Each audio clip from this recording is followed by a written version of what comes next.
mahasiswa aktif semester 3 dari Universitas Negeri Manado, program studi psikologi. Pada kesempatan ini, saya akan mengupas tuntas mengenai beberapa topik dalam bidang psikologi kreativitas, mulai dari definisi kreativitas, pendekatan 4P dalam kreativitas, 4 proses kreatif menurut Wallace, ciri-ciri anak kreatif menurut ahli, sampai pada bagaimana cara mengukur kreativitas. Untuk itu teman-teman, mari langsung saja kita pelajari bersama-sama ya. Enjoy! Sekarang kita masuk pada pokok pembahasan yang pertama, apa sih kreativitas itu? Nah, kreativitas merupakan kemampuan yang dimiliki seseorang untuk menemukan dan menciptakan suatu hal baru, cara-cara baru, model baru yang berguna bagi dirinya dan masyarakat. Nah, sekarang kita masuk pada pembahasan yang kedua, yaitu pendekatan 4P dalam kreativitas. Pasti teman-teman masih bingung, apa sih 4P ini? Jadi 4P adalah singkatan dari 4 aspek, yaitu pribadi, pendorong, proses, dan produk. Langsung saja kita masuk dalam pembahasan keempat aspek ini.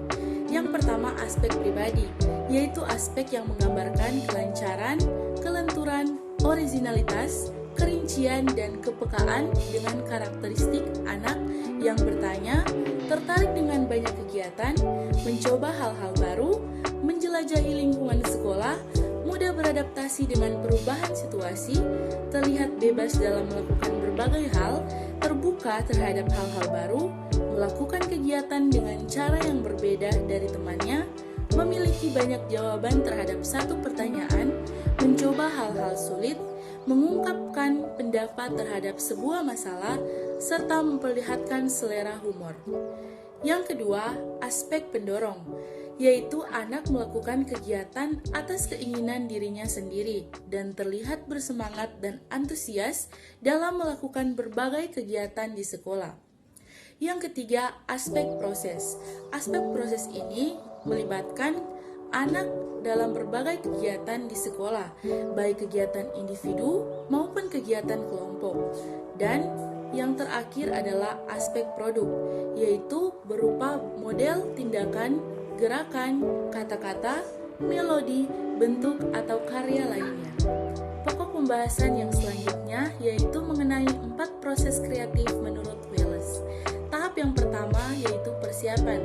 Setiap kreativitas melalui tahap persiapan.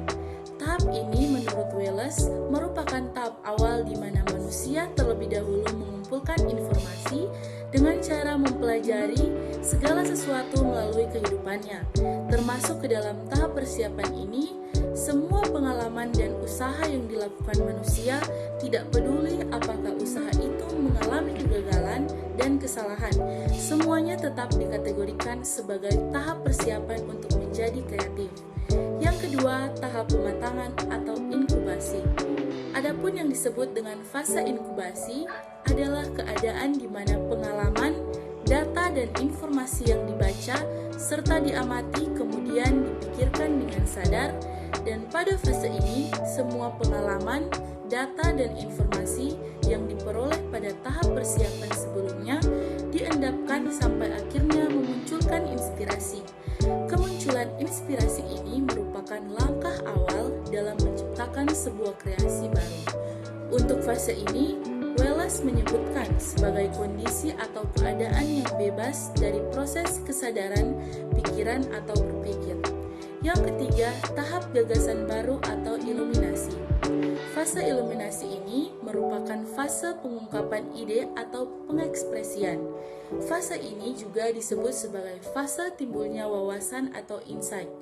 Wawasan itu sendiri muncul ketika ada inspirasi, gagasan baru beserta proses psikologis yang mengawali dan sekaligus mengikuti munculnya inspirasi tersebut.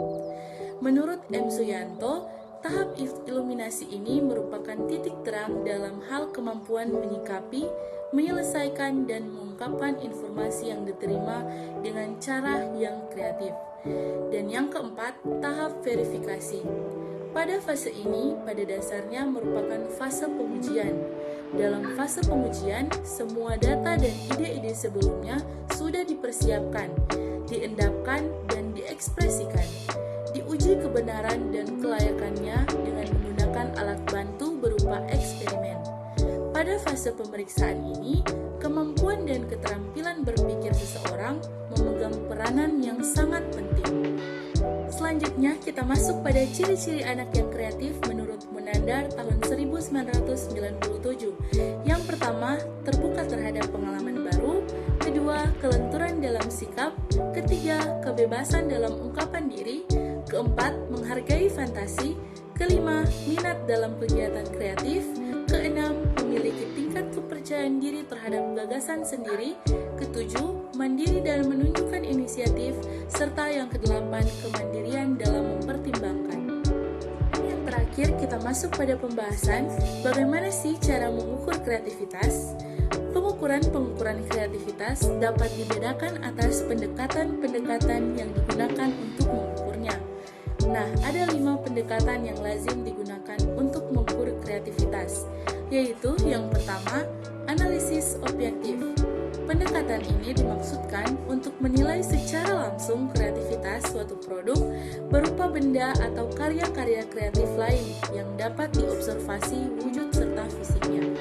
Yang kedua, pertimbangan subjektif. Pendekatan ini dalam melakukan pengukurannya diarahkan kepada orang atau produk kreatif. Cara pengukurannya menggunakan pertimbangan-pertimbangan peneliti seperti yang dikemukakan oleh Francis Galton. Prosedur pengukurannya ada yang menggunakan catatan sejarah, biografi, antologi, atau cara meminta pertimbangan sekelompok pakar. Dasar epistemologis dari pendekatan ini yaitu bahwa objektivitas sesungguhnya adalah intersubjektivitas. Artinya, meskipun prosedurnya subjektif, hasilnya menggambarkan objektivitas, karena sesungguhnya subjektivitas adalah dasar dari objektivitas. Yang ketiga, inventori kepribadian. Pendekatan inventori kepribadian ini ditujukan untuk mengetahui kecenderungan kepribadian kreatif seseorang atau korelat-korelat kepribadian yang berhubungan dengan kreativitas seseorang.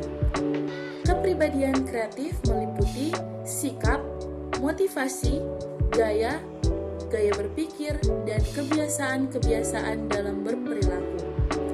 Alat ukur yang dapat digunakan diantaranya skala sikap kreatif dari Munandar tahun 1997, skala kepribadian kreatif dari Dedi Supriyadi tahun 1985, Creative Personality Scale dari Gogh tahun 1979, dan masih banyak lagi. Nah, alat-alat ukur ini dapat mengidentifikasi perbedaan-perbedaan karakteristik orang-orang yang kreativitasnya tinggi dan orang-orang yang kreativitasnya rendah. Item-itemnya biasanya menggunakan forced choice, yaitu dengan pilihan ya atau tidak, atau skala Likert, yaitu dengan pilihan sangat setuju, setuju, ragu-ragu, dan tidak setuju. Yang keempat, inventori biografis. Pendekatan ini digunakan untuk mengungkapkan berbagai aspek kehidupan orang-orang kreatif yang meliputi pribadinya, lingkungannya, serta pengalaman-pengalaman kehidupannya. Dan yang kelima, tes kreativitas.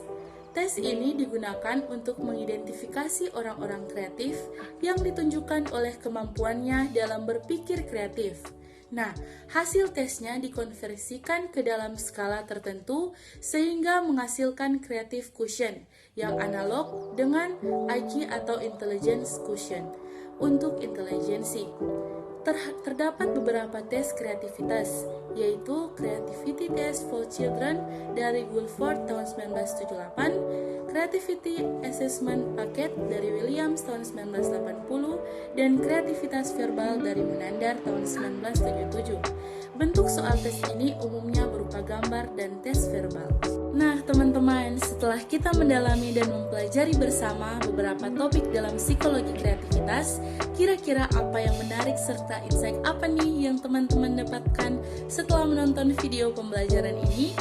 Komen di bawah ya, dan semoga video ini dapat bermanfaat bagi teman-teman. See you di video pembelajaran berikutnya. Bye-bye.